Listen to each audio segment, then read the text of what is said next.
And welcome to the Asian talk. क्या आपने कभी सोचा था कि एक बॉलीवुड सुपरस्टार और एक के पॉप आइडल के बीच एक ऐसी कंट्रोवर्सी हो सकती है जो पूरे इंटरनेट पर एक फैन वॉर छेड़ दे। एक तरफ है आलिया भट्ट जो बॉलीवुड की लीडिंग एक्ट्रेस में से एक है, दूसरी तरफ है ब्लैक पिंक की जेनी जिसे सिर्फ के पॉप नहीं बल्कि ग्लोबल पॉप आइकन कल्चर माना जाता है। दोनों के फैंस एक दूसरे के अगेंस्ट पूरा सोशल मीडिया बैटलफील्ड बनाकर लड़ रहे हैं। लेकिन सवाल ये है कि ये फैन वॉर शुरू क्यों हुई है? क्या जेनी ने सच में प्लेजरिज्म किया है? क्या ये कंट्रोवर्सी सिर्फ एक मिसअंडरस्टैंडिंग है या फिर एक बड़े इशू का हिस्सा है? और सबसे इम्पोर्टेंट, के पॉप फैंडम इतना टॉक्सिक क्यों होता जा रहा है? आज हम इस पूरी कंट्रोवर्सी को ब्रेक डाउन करेंगे from start to the finish. तो अगर आपको फुल पिक्चर चाहिए इस टॉपिक से रिलेटेड तो इस वीडियो को लास्ट तक जरूर देखना।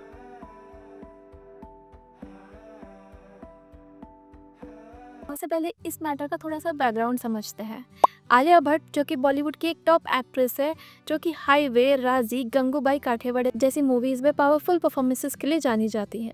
बॉलीवुड का एक स्ट्रॉन्ग नेम बन चुकी है और अब हॉलीवुड में भी अपना डेब्यू कर चुकी है फिल्म हार्ट ऑफ स्टोन के साथ। दूसरी तरफ है ब्लैक पिंक की जेनी जो एक ग्लोबल आइकन है। ब्लैक पिंक का म्यूजिक, फैशन और उसका स्टाइल फैंस को दीवाना बना देता है। जेनी का स्वैग और उनके यूनिक स्टेज प्रेजेंस की वजह से उनके एक अलग लेवल के डाई हार्ड फैंस हैं।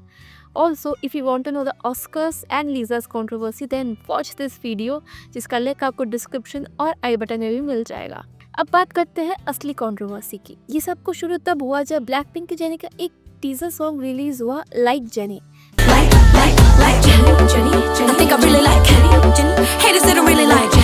फैंस ने जैसे ही टीजर सुना, कुछ लोगों ने एक शॉकिंग सिमिलैरिटी नोटिस की कि ये मेलोडी तो कुछ सुना सुना लग रहा है, बट कहाँ। थोड़ी देर बाद रियलाइजेशन हुई कि ये मेलोडी बहुत हद तक आलिया भट्ट की फिल्म रॉकी और रानी की प्रेम कहानी के रानी थीम से मिलती है।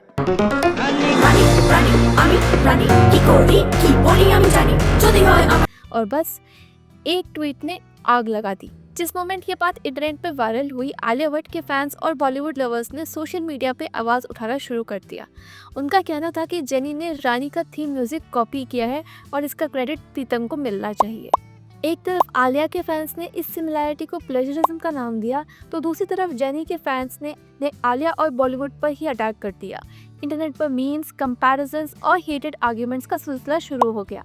लेकिन क्या ये सिर्फ स्टाइलिंग और थीम सिमिलैरिटीज़ की एक कंट्रोवर्सी को जन्म देने के लिए काफ़ी है?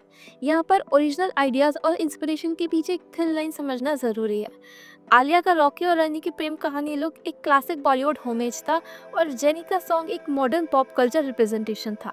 तो क्या ये सच में प्लेजरिज्म है या एक कोइंसिडेंटल सिमिलैरिटी? लेकिन ये कंट्रोवर्सी सिर्फ प्लेजरिज्म की डिस्कशन तक लिमिटेड नहीं रही। के पॉप स्टार्स ने एक और एंगल से पूरा मुद्दा ही चेंज कर दिया। सोशल मीडिया डिबेट्स में अक्सर दो साइड्स होती हैं, एक लॉजिकल और आर्ग्यूमेंट और एक ब्लाइंड फैन वॉर। जब बॉलीवुड फैंस ने प्लेजरिज्म का सवाल उठाया तब एक्सपेक्टेड था कि ये तो डिस्कशन होगा या फिर जेनी की कंपनी हाइप या द ब्लैक लेबल रिस्पॉन्स देगी। लेकिन हुआ बिल्कुल उल्टा। ब्लैक पिंक के फैंस, जिन्हें ब्लिक्स कहा जाता है, उन्होंने आलिया भट्ट और उसके फैंस पर अटैक करना शुरू कर दिया। प्लेजरिज्म का डिस्कशन इग्नोर कर दिया गया और उसकी जगह हेट और ट्रोलिंग शुरू होने लग गई। आलिया भट्ट को nobody in the global scene कहा गया और उनके अगेंस्ट रेसिस्ट कमेंट भी किए गए। कुछ के पॉप फैंस ने बॉलीवुड को कॉपी कैट इंडस्ट्री तक बोल दिया, तो कुछ बॉलीवुड फैंस ने भी रिटेलिएट करना शुरू कर दिया। इंटरनेट कल्चर का एक बड़ा प्रॉब्लम यह है कि जब भी कोई कंट्रोवर्सी होती है, लॉजिकल डिबेट की जगह पर्सनल हेट और रेसिज्म आ जाता है। के पॉप और बॉलीवुड दोनों के ही फैंस कभी ना कभी ऐसे टॉक्सिक फैंस वॉर का हिस्सा रहे हैं। लेकिन ये सोचने की बात है, क्या एक फैंडम का प्यार दूसरे आर्टिस्ट के लिए नफरत में बदल जाना चाहिए? अब सवाल ये उठता है कि क्या सच में प्लेजरिज्म हुआ? ये बात ध्यान रखनी चाहिए कि स्टाइलिंग और विजुअल्स काफ़ी फैक्टर्स पर डिपेंड करते हैं। कल्चरल रेफरेंसेस, फैशन ट्रेंड्स और personal artistic choices.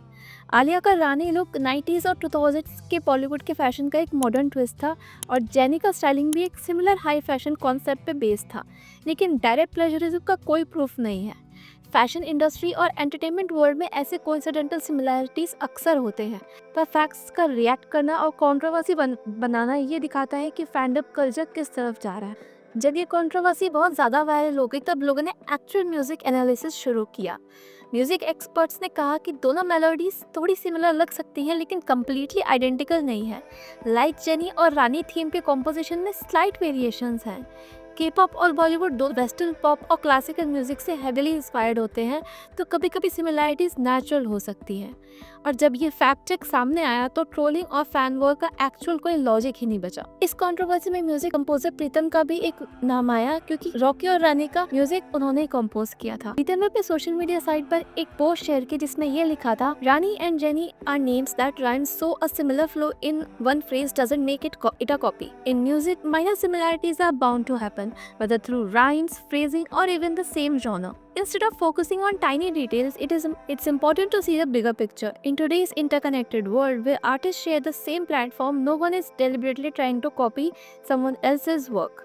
Creating a song takes immense effort, and if an artist truly resonates with an idea, they can simply collaborate. Music is about creativity, unique artistic perspective, influence, and sometimes pure coincidence, especially when artists exist on the same creative wavelength. Rather than tearing artists down, celebrating their work makes far more sense. Wishing Jenny all the best for her new album. उनका कहना था कि ये सिर्फ एक coincidence है, दोनों projects का कॉन्टेक्स्ट अलग है। ये पहली बार नहीं है जब ऐसा कुछ हुआ हो।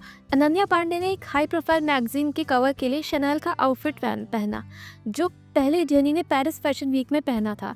इस सिमिलैरिटी ने भी फैंस के बीच एक छोटी सी डिबेट को जन्म दे दिया था, लेकिन ये इतना एस्केलेट नहीं हुआ जितना करंट कंट्रोवर्सी था, क्योंकि दोनों ही अनन्या और जेनी दोनों ही शनेल के ब्रांड एम्बेसडर्स हैं, तो ये सिमिलैरिटी होना काफ़ी हद तक सिमिलर था। ये सिर्फ आलिया भट्ट और जेनी का इशू नहीं है, ये के-पॉप फैंडम कल्चर का एक बड़ा प्रॉब्लम एक्सपोज करता है, अननेसेसरी टॉक्सिसिटी। क्या आइडल्स के फैंस इतने एक्सट्रीम हो गए कि किसी भी इशू को लॉजिकल डिस्कशन में नहीं ले सकते? के-पॉप की एक इंडस्ट्री, फैंडम्स का कल्चर एक टाइम पे पॉजिटिविटी और आर्टिस्ट को सपोर्ट के लिए होता था, लेकिन अब ये टॉक्सिक बैटलफील्ड बन चुका है। के-पॉप और बॉलीवुड के फैंस सोशल मीडिया पर सिर्फ अपने फेवरेट आर्टिस्ट को सपोर्ट नहीं करते, बल्कि दूसरे आर्टिस्ट को टारगेट भी करने लगते हैं। ये सिर्फ इंडिया और कोरिया तक सीमित नहीं है, ग्लोबल लेवल पर भी टॉक्सिक फैंडम वॉर्स के हर जगह बढ़ रहे हैं। क्या इससे हमारी एंटरटेनमेंट इंडस्ट्री का मजा खत्म हो रहा है? ये इंसिडेंट एक बड़ा सवाल उठाता है, क्या फैन वॉर्स और कैंसिल कल्चर की कोई लिमिट होनी चाहिए? आजकल सोशल मीडिया पर एक छोटी सी चीज़ वायरल होते ही लोग बिना सोचे समझे ट्रोलिंग शुरू कर देते हैं। आलिया भट्ट हो या जेनी, दोनों एक दूसरे के अगेंस्ट नहीं है, लेकिन उनके फैंस अननेसेसरली लड़ रहे हैं। के-पॉप की ग्लोबल पॉपुलैरिटी बढ़ने के साथ ऐसे फैन वॉर्स भी बढ़ रहे हैं, लेकिन क्या ये सही है? साइबर बुलिंग, रेसिज्म और अननेसेसरी हेट को नॉर्मल करना क्या एथिकल है? ये कंट्रोवर्सी सिर्फ एक म्यूजिक सिमिलैरिटी का इशू नहीं था, ये फैन कल्चर, रेसिज्म और टॉक्सिक बिहेवियर का एक बड़ा रिफ्लेक्शन था। तो इस कंट्रोवर्सी से क्या सीखना चाहिए? सबसे पहला लेसन, आर्टिस्ट अपनी क्रिएटिविटी के थ्रू इंस्पायर करते हैं और कोई भी एक दूसरे से इन्फ्लुएंस हो सकता है।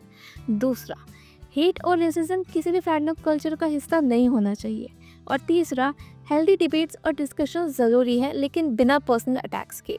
एंटरटेनमेंट का मकसद लोगों को कनेक्ट करना है, ना कि उसको डिवाइड करना। तो नेक्स्ट टाइम जब आप किसी कंट्रोवर्सी में इन्वॉल्व हो तो सिर्फ एक क्वेश्चन सोचिए, क्या ये डिबेट सच में आर्टिस्ट के काम और आर्ट को समझने के लिए है, या सिर्फ इमोशनल रिएक्शन है? तो आपका क्या ओपिनियन है? क्या जेनी ने प्लेजरिज्म किया, या तो आपका क्या ओपिनियन है, क्या जेनी ने प्लेजरिज्म किया? क्या फैंडम कल्चर को बदलने की ज़रूरत है? कमेंट्स में ज़रूर बताना, और अगर ये वीडियो पसंद आई हो तो लाइक, शेयर और सब्सक्राइब करना। मिलते हैं अगले वीडियो में। Till then, spread love not hate.